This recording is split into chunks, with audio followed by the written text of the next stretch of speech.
Good morning.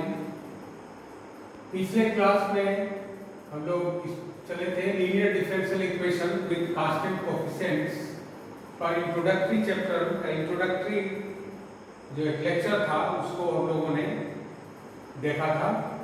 आज उसी क्रम में लेक्चर 12 में देखेंगे कि सॉल्यूशन इसका linear differential equation with constant coefficient का जो सॉल्यूशन पार्ट है, दो पार्ट में, one is for complementary function और दूसरा जो एक पर्टिकुलर इंटीग्रल है उसके लिए हम लोग कैसे बढ़ेंगे।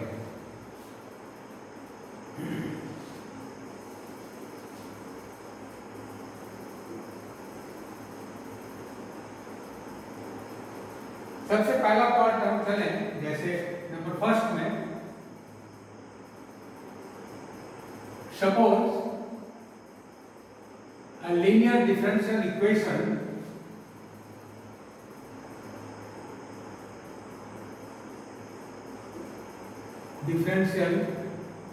homogeneous लिखिए, है ना, a homogeneous linear differential equation of second order कैसे लिखे थे, है ना, as y double dash plus p x y dash और plus q x is equal to 0 हो जाएगा, है ना। ये क्योंकि होमोजेनियस बोल रहे हैं तो राइट साइड का जो आर एक्स है ये 0 होना चाहिए, ठीक है ना। इसमें हम कर लेते हैं number 1 and y is equal to c1, क्या लिए थे, c1 y1 plus c2 y2, ठीक है। This is called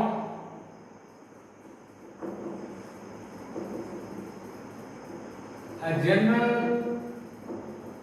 solution of equation 1, general solution of equation 1 when y1 and y2, या ऐसे लिखिए where y1 and y2, ये क्या था, y1 and y2 are,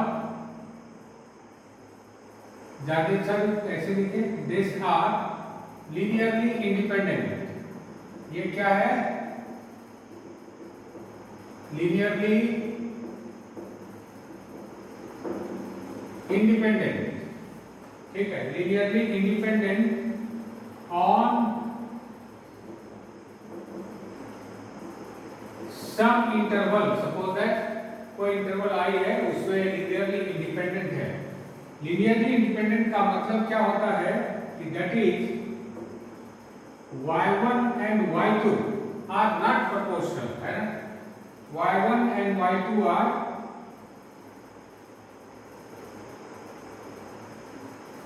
है ना, ऐसे लिख सकते हैं, आर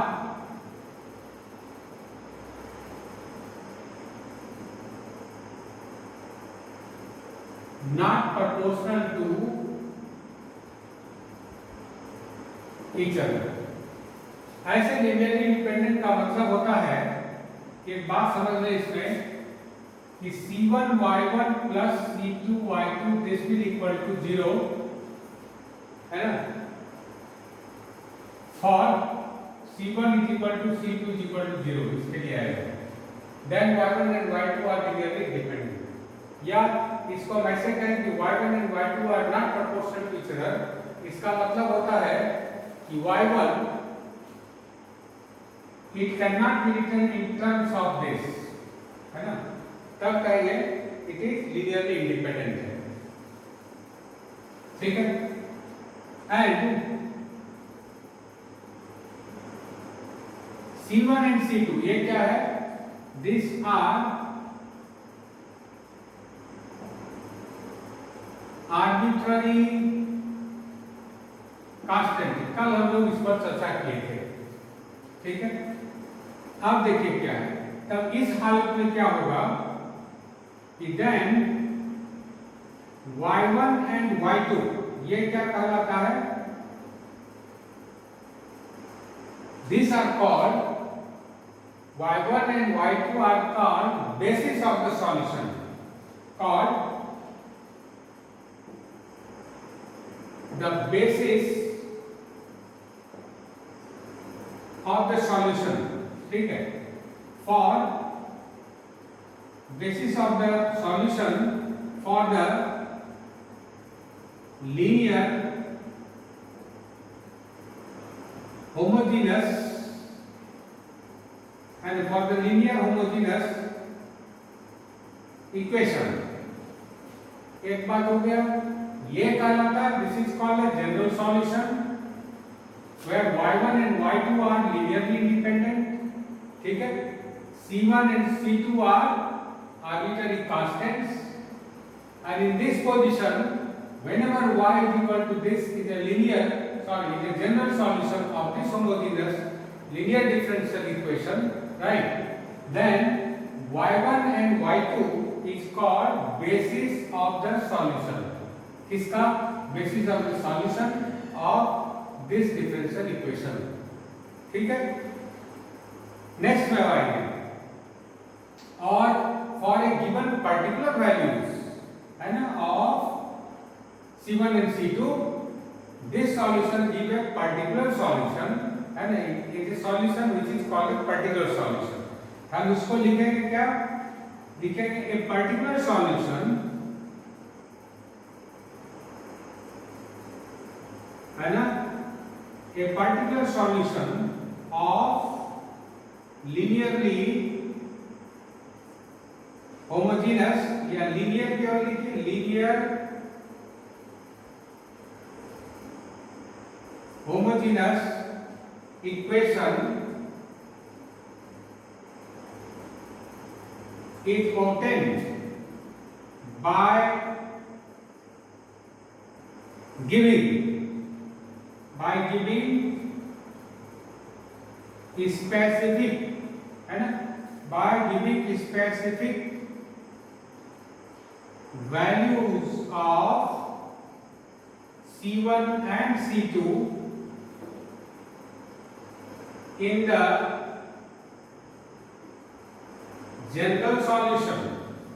ये जो जनरल सॉल्यूशन मिला हुआ है इसमें c1 और c2 का कोई स्पेसिफिक वैल्यू जो दिया हुआ हो वो मान रखने के बाद जो सॉल्यूशन मिलेगा that solution is known as particular solution. ठीक है, y1 and y2 which are linearly independent in this general solution is known as basis of the solution. ठीक है, ये इंपॉर्टेंट पार्ट है. तब हम चलते हैं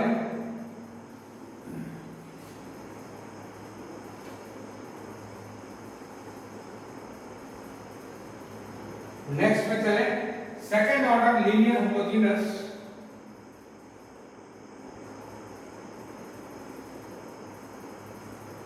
second order linear homogeneous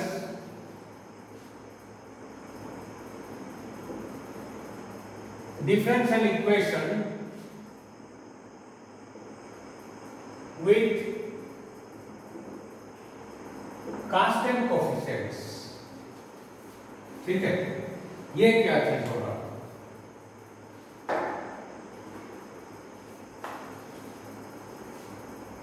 Now here we discuss about the solution of the differential equation of the type, अब लिखते हैं वैसा a d2y by dx square plus b dy by dx plus cy is equal to 0. ठीक है, तो कल भी हम लोग किए थे. यहाँ पर अगर a b c यहाँ पर क्या है, कांस्टेंट ले लेंगे, so it is called homogeneous linear differential equation with constant coefficients. यही हो गया, और वेरिएबल रहेगा तो उसका फिर अलग होगा.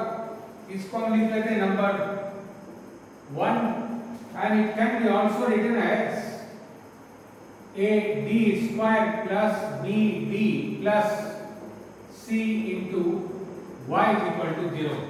But here the terms in the bracket is a function of D, capital D, where D represented by D is equivalent to D by dx, is a linear operator है ना, और डिफरेंशियल ऑपरेटर, ठीक है। तो अब देखिए इसको क्या लिख सकते हैं, it can be also written as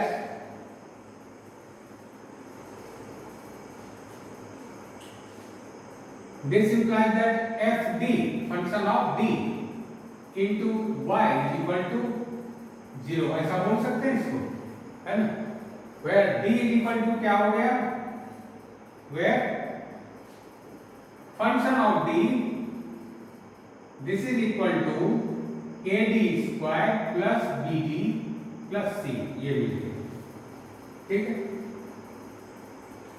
अब क्या है, the solution of 2, इसका सॉल्यूशन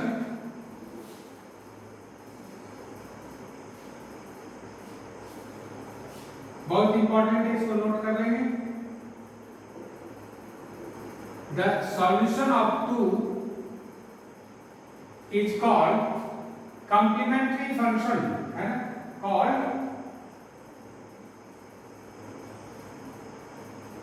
complementary function CS, ठीक है, and contains, बताइए कितना आर्बिट्ररी कांस्टेंट होगा, as the order of differential equation is 2, so complementary function must contains 2 arbitrary constants, so contains 2 arbitrary constants, ठीक है, as order of the differential equation, order of the differential equation is 2, ठीक है।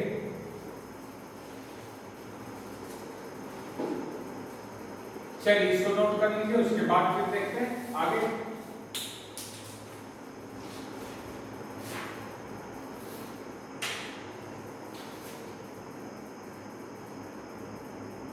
बिल्कुल इसको note कर लेंगे। Next section में फिर पढ़ेंगे इसी में।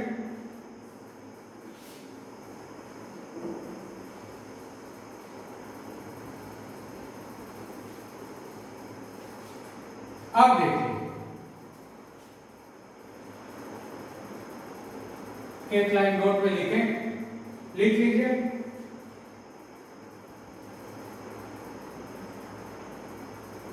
ऑक्सिलरी इक्वेशन AE, है ना, शॉर्ट में लिखेंगे AE, ठीक है। इसको लिखते हैं FM is equal to AM square plus BM plus C, ठीक है, is obtained by putting m, small m, for capital D and 1 for y, ठीक है।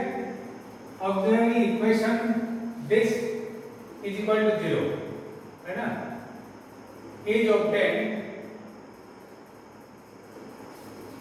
by putting m for D and 1 for y, इसमें in 2, ये दो number equation जो मिला हुआ था आपको AD square plus BD plus C y is equal to 0, so putting m for D and 1 for y in this equation you get auxiliary equation, ठीक है।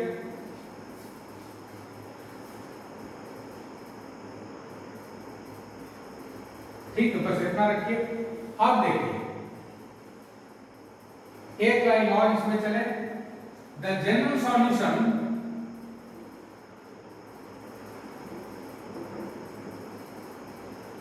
ऑफ इक्वेशन टू इक्वेशन का मतलब हो गया that is AD square plus BD plus C into y equal to 0, यानी homogeneous जो equation था उसका उसके लिए है, ठीक है।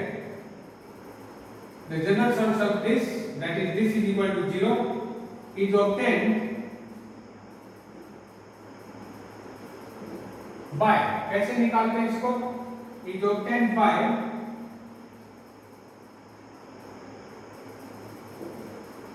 consisting two linearly independent, है ना, two linearly independent solutions, है ना, of two in some interval I, right, ठीक है, and which consists, ये क्या बनाता है, which constitute a basis,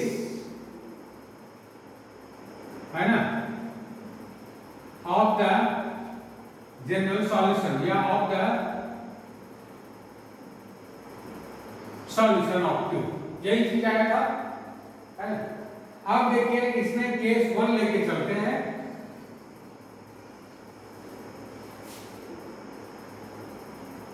case 1 में सपोज ऑक्सिलरी इक्वेशन, ये जो मिलेगा इनको, that is FT is equal to 0, है ना। ऑक्सिलरी इक्वेशन है टू रियल एंड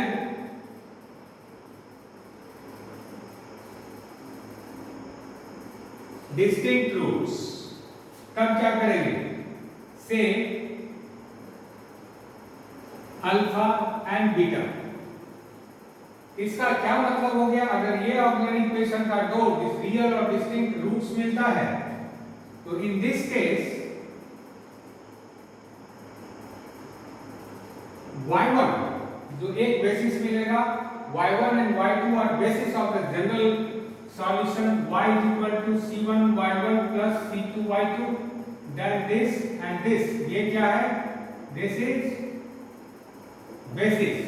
तो पहला हम y1 लेते हैं, तो y1 क्या मिलेगा, then y1 is equal to e to the power alpha x and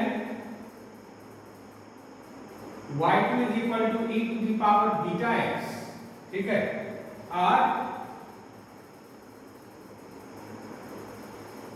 basis of the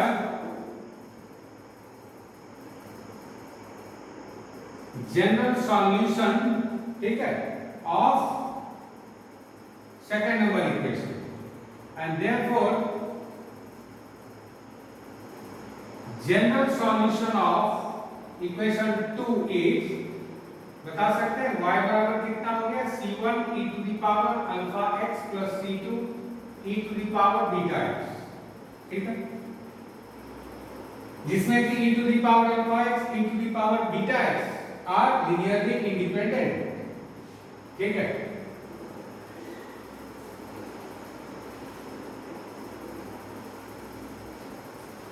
where e to the power alpha x and e to the power beta x are linearly independent, ठीक है। तो ये बड़ा अच्छा result है। Number second में चलें, Case 2. Let us suppose that auxiliary equation have two equal roots, and that is alpha and alpha, या alpha डबल रूट मिल गया, ठीक है ना। तो इसके अनुसार से क्या हो गया, therefore e to the power alpha x and e to the power alpha x are basis of the solution, है ना, किसका, solution of equation 2, and therefore you can write y is equal to c1 plus c2 and e to the power alpha x। तो ये ठीक रूप में नहीं मिला है ना, तो so we can find another independent solution है ना in this case, ठीक है।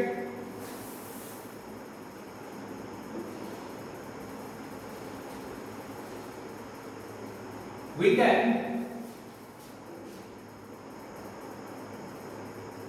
find other linearly independent solutions, है ना, देखते हैं कैसा होगा। As the roots are equal, alpha and alpha, है ना, and as the roots are equal, that is alpha and alpha, and therefore given equation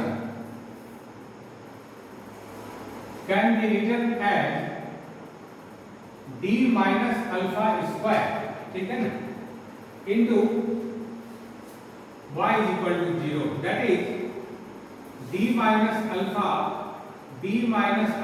y is equal to 0, ये मिलेगा। Now let us suppose that z is equal to d minus alpha y, ये मान लेते हैं, ये मान ली, तब यहां से क्या मिलेगा देखते हैं, ठीक है। पहले ये इक्वेशन बोलिए, therefore इसको 2 नंबर ले लें, therefore 1 becomes, क्या बन जाएगा 1 नंबर में, ये पार्ट हो गया कितना, this becomes z, so you can write d minus alpha z is equal to 0, ठीक है। और इसको अगर सॉल्व करेंगे तब कितना मिलता है उसको देख लेते हैं। तो इसको सॉल्व करें, that is dz by dx minus alpha z is equal to 0, so you can write dz by z is equal to alpha dx, integrating we get log z is equal to, देखिए क्या हो गया, log c1, ठीक है, और plus alpha dx का x हो गया, तो log हटाएंगे तो यहाँ क्या मिल जाएगा, log e to the power alpha x, और log में सम है तो प्रोडक्ट हो जाता है, तो क्या मिल गया, that is z is equal to c1 e to the power alpha x, number 3। Now by 1 देखते हैं क्या मिला, सॉरी by 2 we get, देखिए क्या मिल जाता है, 2 नंबर से, यही 2 नंबर है, d minus alpha y is equal to z, but z is equal to c1 e to the power alpha x, so you can write dy by dx minus alpha y is equal to c1 e to the power alpha x, ठीक है।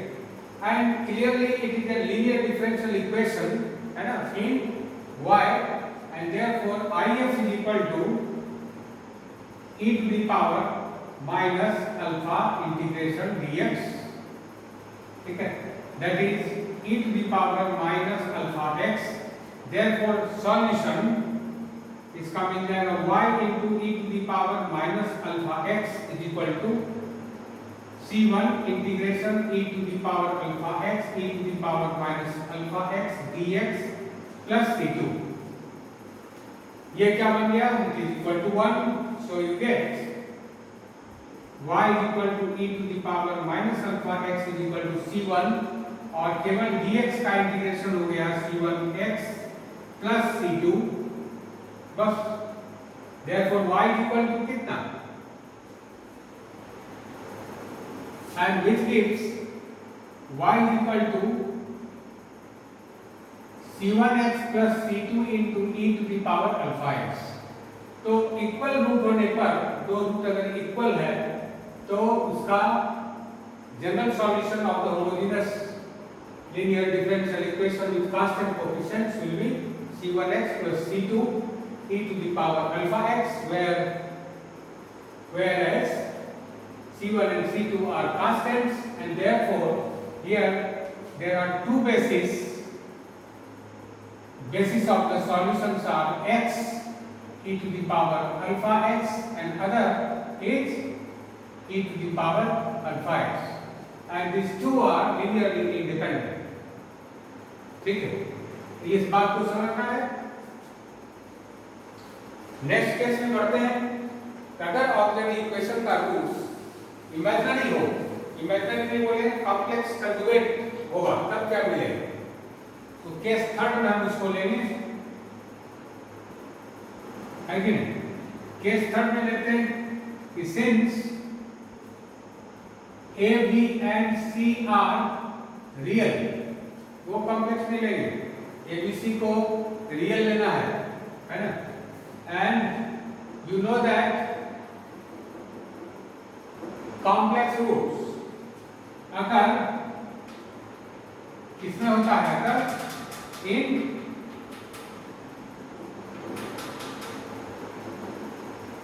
Conjugate pair, ठीक है, 10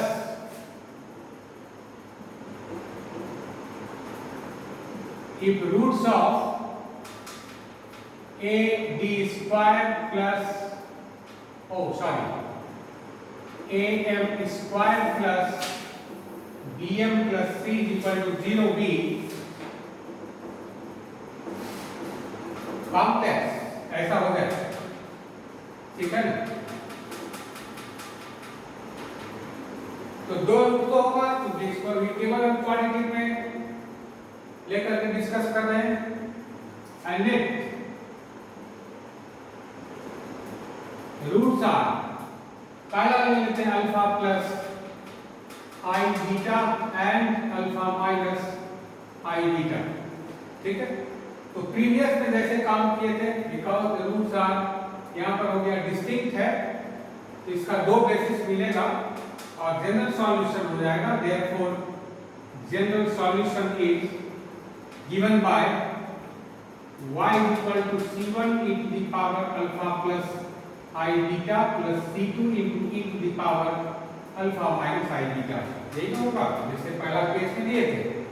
and here you have e to the power alpha, दोनों में है, ओ into x कहाँ आ गया, x भी ना होगा, e to the power this constant into x plus c2 e to the power alpha minus I beta into x, राइट? इसमें क्या हो गया, that is e to the power alpha x, ये कॉमन हो गया, तो क्या बच गया, that is c1 e to the power I beta x plus c2 e to the power minus I beta x। और अब इसको यूलर्स फार्मूला पर ब्रेक कर दीजिए, मिलेगा e to the power alpha x c1 cos beta x plus I sin beta x plus c2 cos beta x minus I sin beta x, लिख सकते हैं। अब देखिए cos का टर्म एक जगह और sin का टर्म एक जगह ले लेंगे तो क्या मिलेगा, and which gives e to the power alpha x, and here you have c1 plus c2 into cos beta x, whereas this gives क्या मिल गया, plus I common,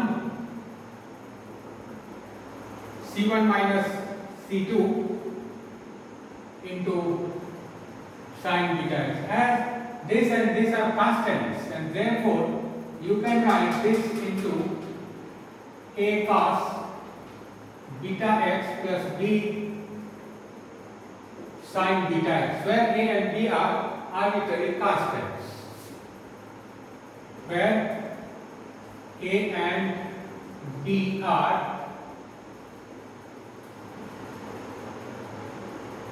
arbitrary constants. इस तरह से हम लोग जनरल सॉल्यूशन होमोजेनस इक्वेशन का निकाल सकते हैं। And general solution of homogeneous linear differential equation with constant coefficients it is known as complementary function. आज हम लोग केवल इसी पर चर्चा करेंगे। जैसे इसमें देख सकते हैं कि फॉर एग्जांपल ले सकते हैं फाइंड द जनरल सॉल्यूशन है ना of this equation that is d2y/dx² या y डबल डैश बोल सकते हैं या d2 में इसको लिख सकते हैं प्लस क्या दे दें 3dy/dx प्लस 2y = 0। बहुत सिंपल है। क्या करना है, इसके करस्पॉन्डिंग पहले ऑपरेटर में इक्वेशन बना लीजिए that is d2 plus 3d plus 2 into y = 0। therefore auxiliary equation is क्या बन जाएगा, d के बदले m। अगर इक्वेशन में m शामिल रहे तो कभी भी m नहीं लेना है, m छोड़ के दूसरा कोई लेंगे। लेकिन अगर नहीं है तो for our convenience we can replace d by m and y by 1 and which gives the auxiliary equation that is m squared plus 3m plus 2 is equal to 0 and obviously the solution of this is कितना हो गया, लग रहा है ये m plus 1 और m plus 2 is equal to 0 and therefore m is equal to -1 and m is equal to -2। therefore there will be two bases of the general solution that is e to the power -x and e to the power -2x and therefore general solution is y is equal to c1 e to the power -x plus c2 e to the power -2x। ठीक है, तो इस सवाल को बना के देखेंगे है ना, इसको नोट कर लीजिए। उसके बाद देखते हैं फिर नेक्स्ट नंबर से और ले। देखिए एक चीज ध्यान में रखना है कि सवाल में ये आ जाए या y डबल डैश आ जाए या d आ जाए, it have the same meaning. For example suppose that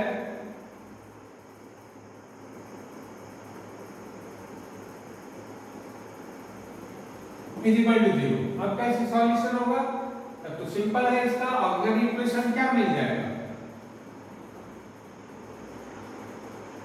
9m squared plus 6m plus 1 is equal to 0 which gives 3m plus 1 whole square is equal to 0 and therefore m is equal to -1/3 twice double root मिल गया है ना and therefore general solution is y is equal to बता दीजिए c1 x plus c2 या c1 plus c2x, एक ही बात है, c1 x plus c2 e to the power -1/3x। ठीक है, एक और सॉल्यूशन लें तो और क्लियर हो जाएगा। Number 3 d squared plus a squared into y is equal to 0। कैसे निकालेंगे इसका सॉल्यूशन, तो ये auxiliary equation is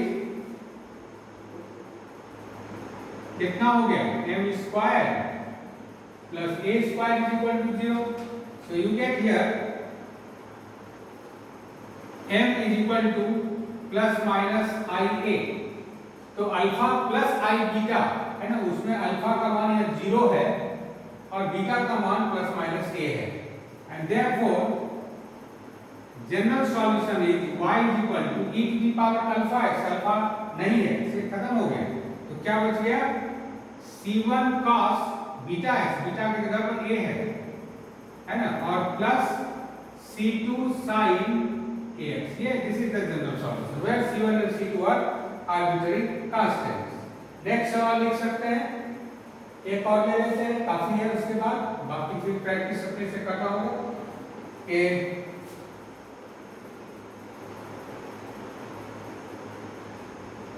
y triple dash है ना, ट्रिपल डैश हो गया, ठीक है, minus y double dash plus 100y dash, ठीक है, और minus 100y equal to 0।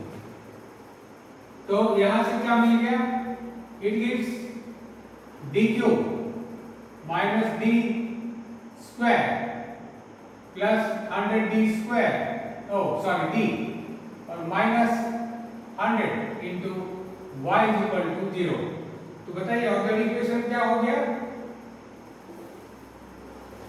therefore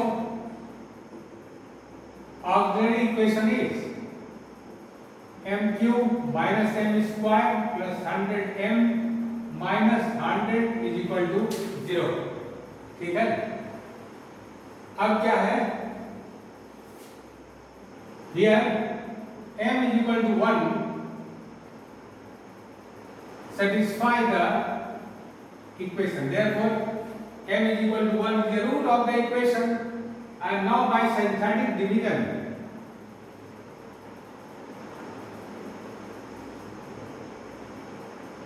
one और क्या मिल गया, रूट को लिखते थे इधर कोफिशिएंट को, है ना, 100 और माइनस 100, तो कैसे लिखते थे इसको, यहाँ 1 ले आए, दिस इनटू दिस, यहाँ लिखे ये 0, ये 0, 100 अगेन 100, यहाँ 0।